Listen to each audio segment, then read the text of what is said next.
설교가 어려우니까 집중하시면 좋겠다 이런 얘기는 잘 하고 싶지 않습니다.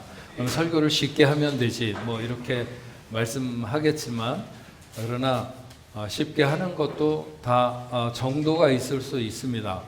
그리고 사실은 그 중에 한 마디만 잘라서 뭐 이렇게 뭔가 교훈을 삼으면 실제적으로 다니엘이면 다니엘서를 전체적으로 이렇게 앞에서부터 해가는 그런 의미가 상실됩니다. 그래서 틀림없이 설명하기도 어렵고 듣기도 어렵지만, 그럼에도 불구하고 여러분이 조금 더 집중했으면 좋겠고, 이것은 환상에 관한 내용이니까 하나님이 다니엘에게 환상을 보여주실 때는 그의 영을 맑게 하신 것처럼, 그 환상에 대한 말씀을 우리가 들을 때 하나님이 여러분들의 영도 밝게 하셔서 비록 조금 어려워도 충분히 알아들을 만한 그런 은혜를 하나님께서 여러분들에게 주시면 좋겠습니다. 다니엘이 처음 환상을 보고 2년이 지난 후에 다시 또 환상을 보게 됩니다. 그러니까 지난주일에 우리가 봤던 다니엘 7장과 8장 사이에 2년이 흐른 것이고, 이때는 벨사살 왕 3년째 되는 해, 그러니까 주전 552년에서 550년경으로 추정됩니다. 사실 이 벨사살은 원래 성경 외에는 다른 데 역사적으로 이렇게 별로 드러나지 않은 존재였는데, 1853년 고고학자들이 바벨론의 우르 신전의 그 폐허 속에서 발견된 나보니두스 실린더라는 것이 있습니다. 이렇게 돌이 둥그렇게 생겨가지고 거기에 이제 역사를 쭉 돌아가면서 기록한 건데, 그 나보니두스 실린더하고 또 나보니두스 연대기가 이렇게 기록되어 있는 돌판이 발견됐는데, 거기에 보니까 벨사살이라고 하는 이름이 기록되어 있어서 그 이전까지 이 사람이 실제적 인물이냐 막 여러 가지 얘기가 많았지만 실제적 인물이었다고 하는 것이죠. 이 나보니두스는 벨사살 왕의 아버지입니다. 위에서 말한 그 나보니두스 실린더에는 분명히 나의 장남이며 사랑하는 아들인 벨사살이라고 이렇게 쓰여 있습니다.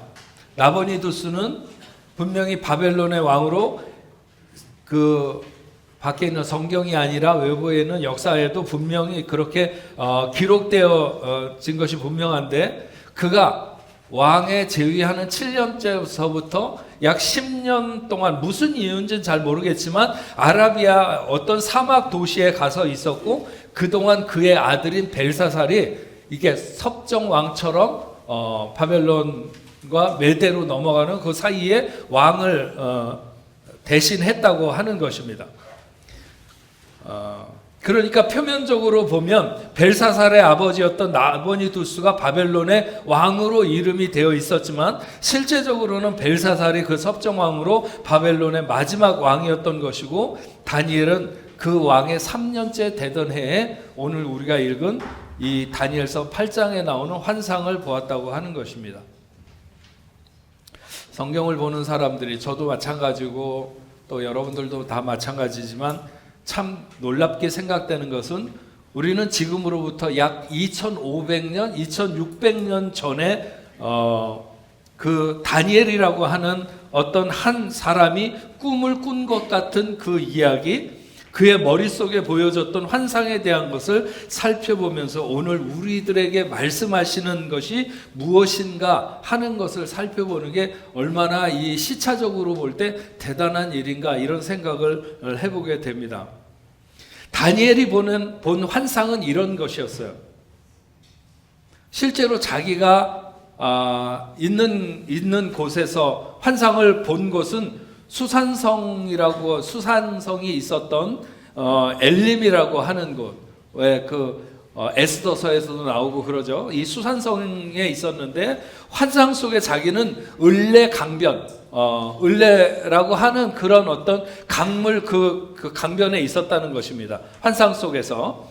근데 거기서 보니까 강가에 두 뿔이 달린 순양이 서 있었는데, 그 뿔이 둘 다가 이렇게 긴 편인데 그 중에 한 뿔이 나머지 하나보다 훨씬 더 길었다는 거예요. 근데 그 길게 난 뿔이 오히려 나중에 난 뿔이라고 하는 것이죠.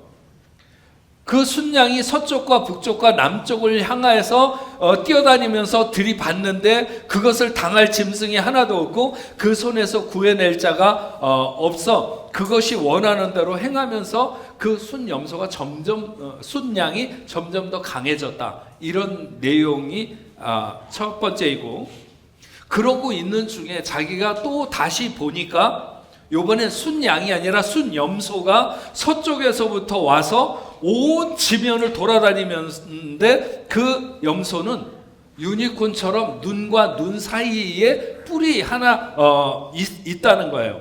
특별하게 이렇게 튀어나온 뿔이 있었다고 하는 것입니다. 근데 그것이 앞에 본 두 뿔 가진 순양, 그 강가에 있었던 순양에게 분노한 것처럼 막 달려가더니 화가 나서 그 양을 들이받을 때 그 양에게 있었던 두 뿔이 꺾여졌는데 대적할 힘이 없었고, 그래서 순양을 땅에 엎드러뜨리게 하고 짓밟았지만 벗어날 수가 없었다. 이런 것입니다. 그러면서 그 순염소가 스스로 힘이 강대하여 가더니 강성할 때 막 힘이 한참 올라갈 때 그 큰 뿔이 꺾이고 그 대신에 현저한, 여기 성경에는 현저한 뿔 넷이 하늘 사방으로 났다. 그러니까 유니콘처럼 이렇게 뿔이 하나가 났던 것이 뽑혀지면서 거기 뿔이 네 개가 나와가지고 하늘 사방을 향해서 뿔이 뻗었다고 하는 것입니다. 그냥 여러분들이 상상하면서 알아듣는 대로 알아들으세요. 어쨌든 그렇게 여기 설명이 되어 있는 거예요.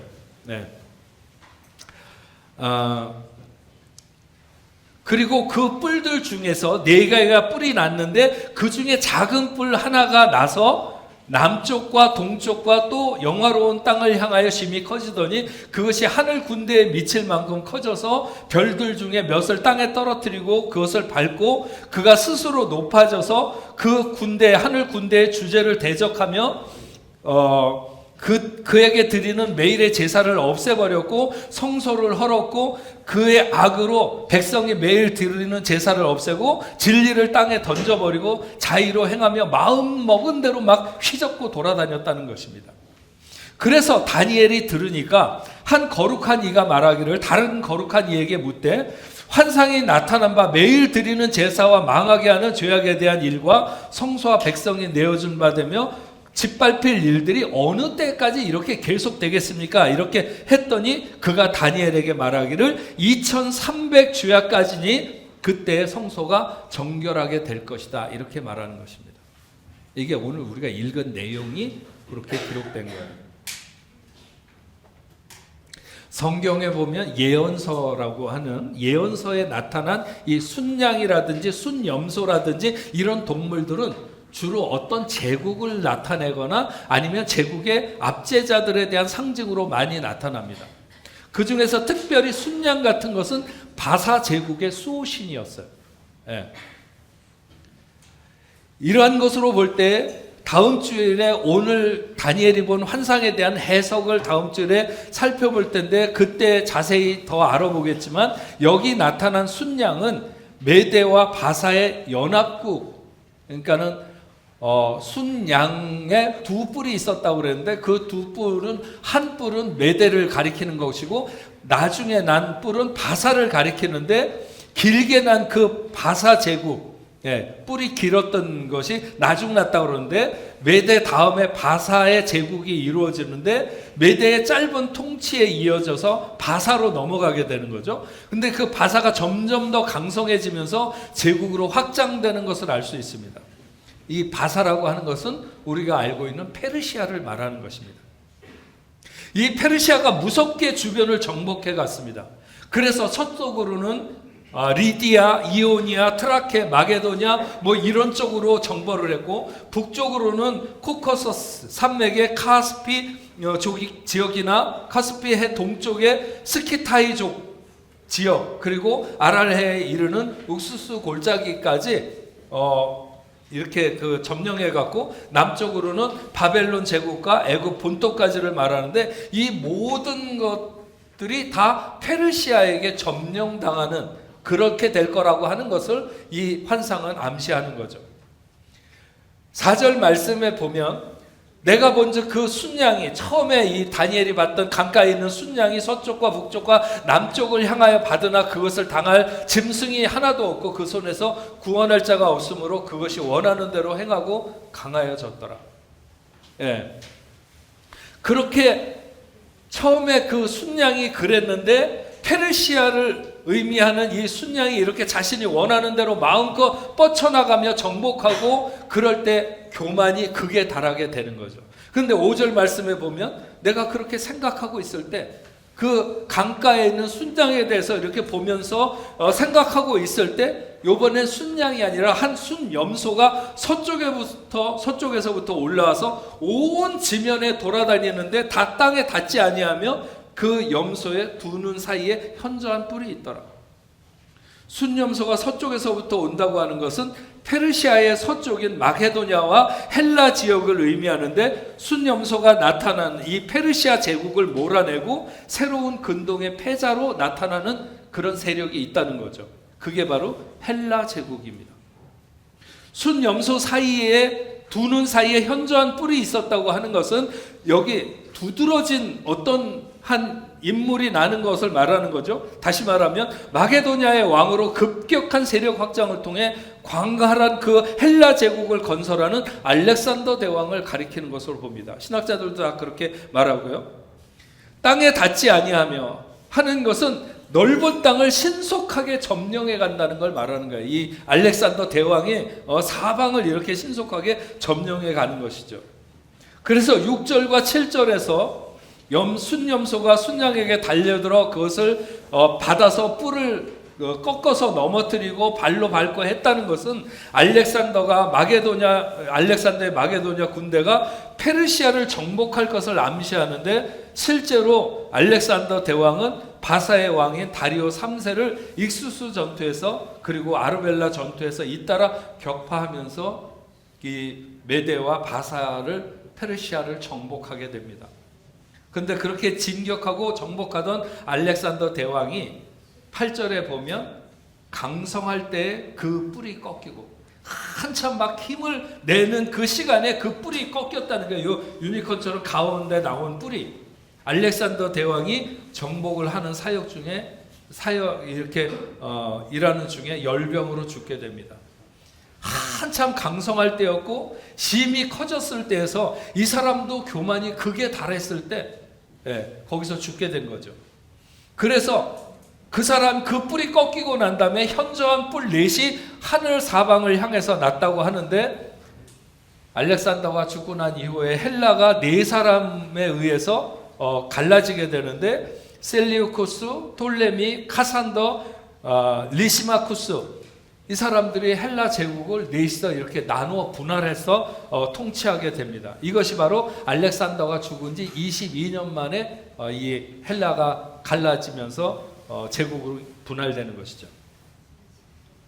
그런데 오늘 8절과 9절 말씀에 보면 그 네 뿔이 이렇게 났는데 그 중에 또 작은 하나가 나서 그 뿔 중에서 작은 하나가 뿔이 나서 남쪽과 동쪽과 또 영화로운 땅을 향하여 심히 커졌다. 여기 그 뿔 중에서라고 하는 것은 분할된 네 왕조 중에서 하나를 가리키는데 셀리우쿠스 왕조를 말하는 거죠. 여기에서 작은 뿔 하나가 났다고 하는 것은 그 왕조를 계승한 안티오쿠스 에피파네스라고 해서 안티오쿠스 4세를 말하는 것입니다. 이 사람이 굉장히 이 유대교를 엄청 하나님을 믿는 사람들을 박해하고 성전을 모욕하게 되는데 그래서 이 마카베오라고도 하는데 전쟁을 통해서 이 셀리우쿠스 왕조를 팔레스타인에서 축출할 때까지 그래서 성전이 회복할 때까지의 사건이 오늘 이 다니엘이 본 환상에서 기록하고 있는 것입니다. 그러니까 다니엘이 본 이 오늘 8장에 나타난 환상이 여기까지인데 그러니까 다니엘이 환상을 보고 있는 그 시점에서 보면 앞으로 약 한 400년 정도 앞을 이렇게 거기까지 내다보면서 환상을 본 것입니다. 여기에 맨 마지막에 안티오쿠스 에피파네스 즉 안티오쿠스 4세를 이 사람이 얼마나 유대인을 박해했는가 하는 것은 이 사람이 제국을 통일시키겠다는 명목으로 제국의 국교인 종교를 모두가 따르도록 하기 위해서 자기가 정복한 나라들마다 곳곳에 신전을 설치하고 각 나라들이 믿던 원래 토착민들이 믿는 신이 있었는데 그것 대신에 강제적으로 제우스를 섬기게 한 것이죠. 많은 민족들 중에서 유대인의 반발이 특히나 심했고 유대인들 중에는 전통을 지키려고 하는 당시에 하시아파와 헬레니즘을 선호하는 개혁파가 있었는데 이 안티오쿠스 4세가 개혁파를 지원하면서 예루살렘에 무슨 체육관 같은 것을 짓고 그러면서 그리스의 문명을 강요했습니다. 예루살렘의 젊은이들에게. 그러다가 안티오쿠스 4세가 이집트를 정복하러 간 사이에 이 하시아파 이아손이라고 하는 대제사장이 예루살렘에서 반란을 일으켜가지고 거기를 지배하고 있던 안티오쿠스 4세 쪽에 많은 추종자들을 살해하게 됩니다. 그러니까 그 이집트를 정복하러 갔다 돌아온 안티오쿠스 4세는 자신에게 반란을 일으킨 이 유대 제사장이었던 이아손을 격파하고 예루살렘에게 주어졌던 어떤 특권을 박탈하면서 거기에다 군대를 주둔시킵니다. 그리고 이후에는 제우스 신전을 예루살렘 신전 가운데 세우도록 하고 자신의 동상도 세우고 그 동상에 발알해서 제사를 지내도록 한 것이죠. 이러니까 여기에서 살던 이 유다 사람들 하시아파가 다시 반란을 일으켜서 안티오쿠스 측과 대립을 하게 되는데 이때 이 안티오쿠스가 조기 진압을 못하면서 이 전쟁이 커지고 헬라 제국에 굉장한 영향력을 잃어버리게 되는 그래서 하나님의 성전에서 다시 회복되어 예배드리게 되는 이런 것을 오늘 말씀에서 하고 있는 것입니다. 오늘 본문 11절부터 14절 말씀에 나타난 하나님에 대한 모독과 제사의 폐지, 성소의 더럽힘과 신앙생활에 방해하는 것들, 그리고 자신의 신격과 같은 것들이 안티오쿠스가 얼마나 교만했는지를 잘 보여주는 것이죠.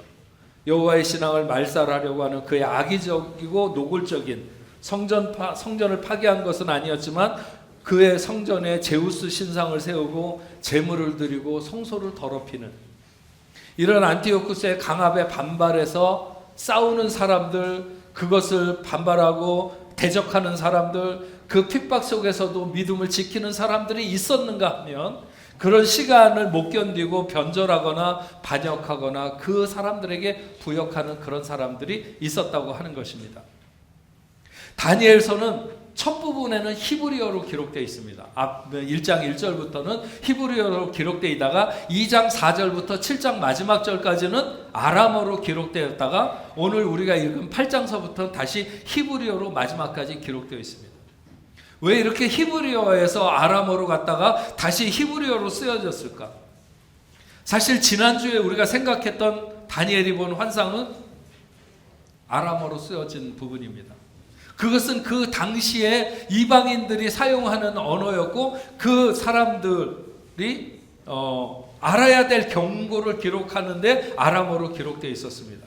그런데 오늘 8장에 다니엘이 본 환상은 히브리어로 기록되어 있고 이방인들보다는 하나님의 백성들이 알아야 되는 내용에 대해서 기록하고 있는 거예요. 히브리어로.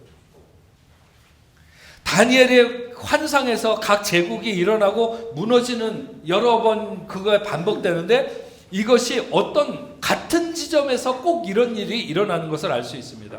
그것은 그 나라와 그 왕이 교만이 극에 달했을 때 항상 제국이 무너집니다.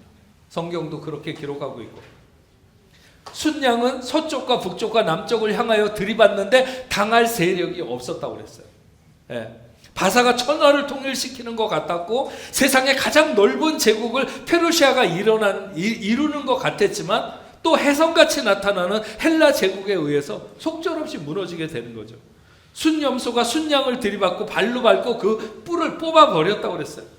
하지만 그 교만이 극에 달했을 때 그도 역시 무너지기 시작합니다. 알렉산더 대왕의 천하가 되죠. 그렇지만 그는 겨우 13년 그 자리에 있었고 아라비아 반도의 정복을 꿈꾸다가 열병으로 이 알렉산더 대왕이 죽고 맙니다. 그에게 장성한 자식이 없었던 그 넓은 천하는 그 밑에 있었던 장군들에 의해서 네 나라로, 네 제국으로 이렇게 나눠지게 됩니다. 결국 모든 제국은 교만의 정점에서 모두 무너지기 시작하는 것을 우리는 말씀을 통해서 보게 된다는 것입니다. 다니엘의 환상은 그 마지막 언저리까지의 시대를 바라보지만 그 안에 지독한 신앙적 환란이 있을 거라고 하는 것을 환상 속에 보는 것입니다. 여호와의 신앙을 말살하기 위해서 악의가 노골적으로 드러나는 시대.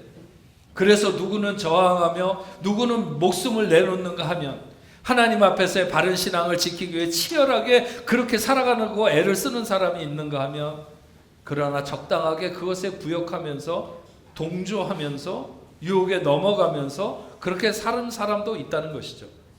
하나님만 믿어야 한다는 것에서 그냥 무엇이나 아무 것이나 하나 믿으면 된다고 하는 것으로 넘어가게 되고 더 시간이 지나면 원하는 대로 믿으면 된다고 이렇게 타협하고 동화되어가는 세상에 하나님의 성전에 제우스상이 세워지고 자기의 동상을 세우고 절하기를 강요하는 그런 세상을 맞을 때 어떤 사람들은 그런 위협에 또 불구하고 맞서고 그리고 신앙을 정결하게 지키는 사람이 있는가 하면 그들의 유혹에 그들의 협박에 동화되는 그런 사람들이 있다고 하는 것입니다.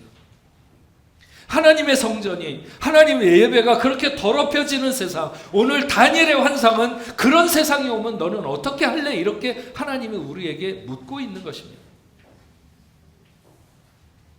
하나님이 다니엘에게 환상을 보이신 이유가 뭘까? 제가 말씀을 준비하면서 이 생각을 굉장히 많이 했습니다.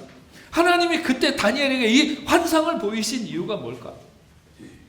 여러분, 하나님은 하나님의 성전이 공격받은 것에 대해서 이방인들이 와서 그 성전 안에 있는 모든 금그릇이나 귀중한 보물 같은 것을 다 탈취해 가는 것에 대해서 그리고 이와 유사한 일들이 일어나는 것에 대해서 하나님이 좋아하시지는 않았지만 그렇게 그것 때문에 막 마음이 아파서 어쩔 줄 몰라 하시는 이런 경우는 없었습니다. 세상이 하나님에 대해서 충분히 그럴 수 있다는 사실을 하나님이 아셨기 때문에 그렇게 까불고 그렇게 난리를 치는 나라든지 그런 왕이든지 그냥 둬도 다 쓰러지고 다 무너질 것을 하나님은 아셨어요. 근데 하나님의 관심은 하나님을 사랑하는 자기 백성들, 하나님이 사랑하는 자기 백성들, 그들이 정결하지 못할 때, 그들이 거룩하지 못할 때, 그들이 하나님의 이름을 우습게 여길 때, 그들이 하나님을 만홀히 여길 때 그때 하나님은 못 참으시고 너무 슬퍼하시는 거죠. 다니엘은 어떤 사람인가? 우리가 잘 알고 있습니다. 그는 하나님 앞에 어려서부터 마음을 정한 사람이었어요. 그것 때문에 일찍이 많은 위험에 노출되기도 하고 사자굴에 들어가기도 했지만 그러나 그는 하나님 앞에 흔들림이 없었고 정결한 그의 마음이 하나님 앞에 인정받은 사람이다. 다니엘은 그런 사람입니다. 하나님이 그에게 뛰어난 영적인 통찰력을 허락하신 것은 그만큼 그가 하나님과 가깝고 그만큼 하나님의 마음을 읽을 수 있는 사람이었습니다. 하나님이 다니엘에게 7장의 환상이나 8장의 환상을 보여주신 것으로 무엇을 바꿀 수 있었을까? 하나님이 다니엘에게 그걸 보여주셔서 무엇을 그의 주변에 그가 바꿀 수 있었을까? 지난주의 환상 같으면 물론 그 당시에도 교훈이 되고 지침이 되는 부분이 있었겠지만 그러나 그 환상은 당장 그에게 미칠 어떤 일이기보다는 앞으로 긴 시간 앞에 이 다니엘이 죽고 나서도 한참 시간이 지난 후에 일어날 일이 대부분이고 그 중에 어떤 내용은 그가 죽은 후에 2600년이 지난 오늘날에도 완성되지 않은 일에 대한 것이었고 오늘 우리가 본 본문 8장의 환상은 적어도 그 끝이 다니엘로 보면 400년이나 더 지난 이후에 400년 이후에 어떤 일어나는 일에 대한 것이 담겨 있었습니다. 근데 하나님은 왜 이런 일을 다니엘에게 이런 환상을 보이셨는가? 다니엘이 그런 사실을 일목요연하게 잘 정리해서 각 시대마다 앞으로 어떤 일이 일어날 것이라고 하는 것이니까 미리미리 잘 준비하라고 하는 의미에서 하나님이 다니엘에게 그것을 보이신 것인가? 아니면 너 사는 날까지, 너 다니엘이 사는 날까지 앞으로 이렇게 될 거니까 잘 알고 있어라. 그래서 알려주신 것일까? 조금도 그런 의미가 없을 것이라고 하는 것은 아니지만 그의 환상은 신약 성경 맨 뒤에 있는 요한계시록과 같이 그 마지막을 사는 사람들, 적어도 오늘 우리에게 알려주시고자 하는 하나님의 뜻이 있으심이 분명히 느껴집니다. 유다의 요시아가 왕이 되었을 때 그는 신앙의 개혁을 하면서 모든 우상을 다 치워버리고 예루살렘을 비롯한 나라를 깨끗하게 정화합니다.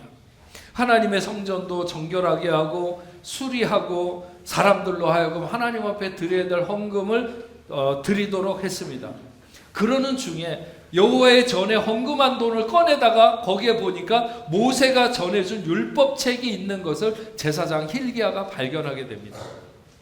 그래서 그 hil기야가 그 책을 서기관 사반에게 주고, 사반은 왕에게 나아가서 왕이 맡기신 일을 다 했다고 보고하는 자리에서 제사장 hil기야가 책을 하나 찾았는데 그것이 있다고 하면서 왕 앞에 그 책을 읽게 되죠. 왕이 그 책의 내용을 듣다가 일어나서 자기 옷을 찢으면서 하나님 앞에 통회하게 되고, 하나님의 종들에게 묻되 자기들이 하나님의 명령으로부터 도대체 얼마나 멀리 떨어져 있는 것인가 하는 것을 알게 되고, 모든 백성들을 다시 모아서 그 언약의 말씀을 다시 듣게 하는 그런 시간을 갖게 됩니다. 만약 여러분이 오늘 이 다니엘의 환상의 말씀을 처음 듣는다면 그것은 마치 어디엔가 감추어져 있던 하나님의 말씀을 오늘 우리는 발견하는 것입니다. 2500년 전 다니엘에게 보여주었던 환상, 오늘 우리가 들여다보면 바벨론이, 메대와 바사가, 그리고 헬라 제국이, 그리고 그런 제국들이 어떻게 무너져 갔으며, 그런 중에도 지독히도 하나님의 성전과 예배를 더럽히고 핍박과 고난이 있었고, 그런가 하면 그 환난을 이기지 못해서 잠시 그렇게 세워 있다가 무너질 그런 세상의 권력 앞에, 유혹 앞에 배신하고 부역하던, 신앙을 버리던 사람들이 있었다고 하는 것을 오늘 우리들에게 알려주는 것이죠. 다니엘의 환상은 부단히 더럽혀지는 성소, 그 환난을 들여다보는 우리에게 전하는 말씀은 성소를 정결하게 하라. 안티오쿠스가 그렇게 박해하는, 핍박하는 세상 같던 그런 세상을 만나도 너의 예배가 무너지지 않도록 하라. 하나님은 다니엘에게 너 같은 예배자, 너같이 심지가 굳어서 하나님을 예배하겠다고 굳게 다짐한 자, 그들을 원하는 그 하나님의 마음을 다니엘에게 보이신 것이 아닐까. 오늘같이 마지막으로 달려가는 세대에서 다니엘의 환상은 우리에게 하나님의 성소를 정결하게 할 수 있는가? 그렇게 예배하는가? 세상이 다 돌아서도 너만은 내게 시선을 고정시키고 내 앞에 정결하게 설 수 있는가? 그것을 묻는 그 환상이 아니겠는가? 요시아가 발견한 하나님의 책 앞에 자신과 온 나라가 정결하기를 힘썼던 것처럼 오늘 우리 앞에 펼쳐진 이 다니엘의 환상 앞에 우리는 다시 한번 우리의 성소를 정결하게 하고 우리의 예배를 깨끗하게 하고 우리의 삶을 돌아볼 수 있는 저와 여러분들이 될 수 있기를 주 이름으로 축원합니다. 우리 같이 찬양하겠습니다. 주가 보이신 생명의 길.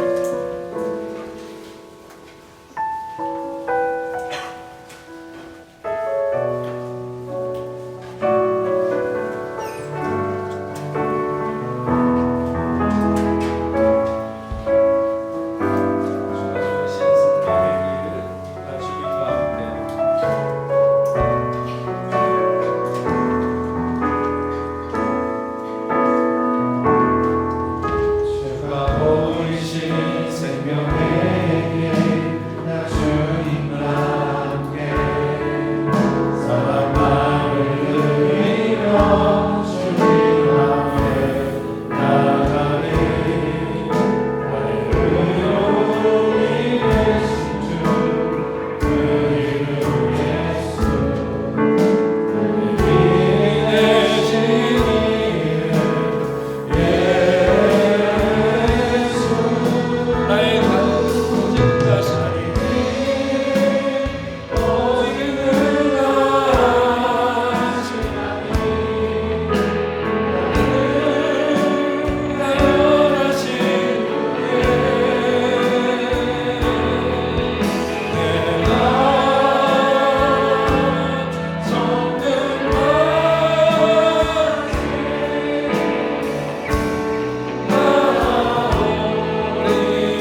오늘 다니엘 8장에 있는 다니엘의 환상을 통해서 마지막 때 어떤 일들이 믿는 자들에게 미칠지에 대해서 오늘 말씀을 통해서 우리에게 다시 한번 듣게 하시니 감사합니다.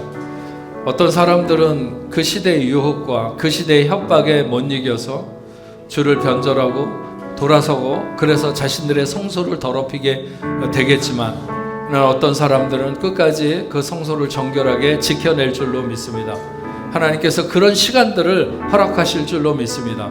이 시간에 나와서 하나님 앞에 예배하는 당신의 사랑하는 자녀들이 그런 하나님의 백성들, 거룩한 백성들, 정결한 백성들이 되게 하여 주시옵소서. 하나님 소망합니다. 오늘 주님 앞에 나와서 예배드리는 자들이 또 정성껏 마음으로 예물을 올려드렸습니다. 드리는 손길들마다 하늘에 신령하고 땅에 기름진 것으로 넘치게 채워 주시옵소서. 흩어지는 모든 곳에 동행하여 주시옵시고 하나님의 나라, 하나님의 역사가 일어나는 삶을 살아가게 하여 주시옵소서. 저 땅끝까지 이르러 복음을 전하는 모든 선교사님들에게도 주님 함께하여 주옵소서. 질병으로 인하여 고통받는 하나님의 자녀들이 있습니다. 하나님 그들을 어루만져 주시옵소서. 예수의 이름으로 모든 질병이 물러가고 깨끗이 낫는 귀한 역사가 있도록 주님 인도하여 주시옵소서. 하나님 오늘 하나님 앞에 나와 예배드리는 당신의 사랑하는 자녀들 구현모, 막당, 문성조, 김나영, 윤승희, 윤예담, 유하은, 박혜림, 김지원, 유여경 아버지 하나님 사랑하는 귀한 자녀들 오늘 이 자리에 함께 예배하게 하신 것을 감사합니다. 저들의 삶의 길을 인도하시는 하나님 어디나 끝까지 동행하시며 하나님 저들의 삶을 보호하시고 역사하여 주셔서 하나님 앞에 사랑받는 삶, 영광 돌리는 삶이 되게 하여 주옵소서. 흩어진 우리 뽕내부교의 모든 성도들에게도 동일한 은혜로 함께 하시옵소서. 이제는 우리 주 예수 그리스도의 은혜와 하나님 아버지의 크신 사랑과 성령님의 감화 감동으로 교통하심이 오늘 하나님 앞에 나와 예배하는 당신의 사랑하는 자녀들과 저들의 가정과 직장과 두고 온 고국교회 세계 만방에 흩어져 복음을 전하는 모든 선교사들과 그 사역지 위에 이제로부터 영원토록 함께 있을지어다. 아멘.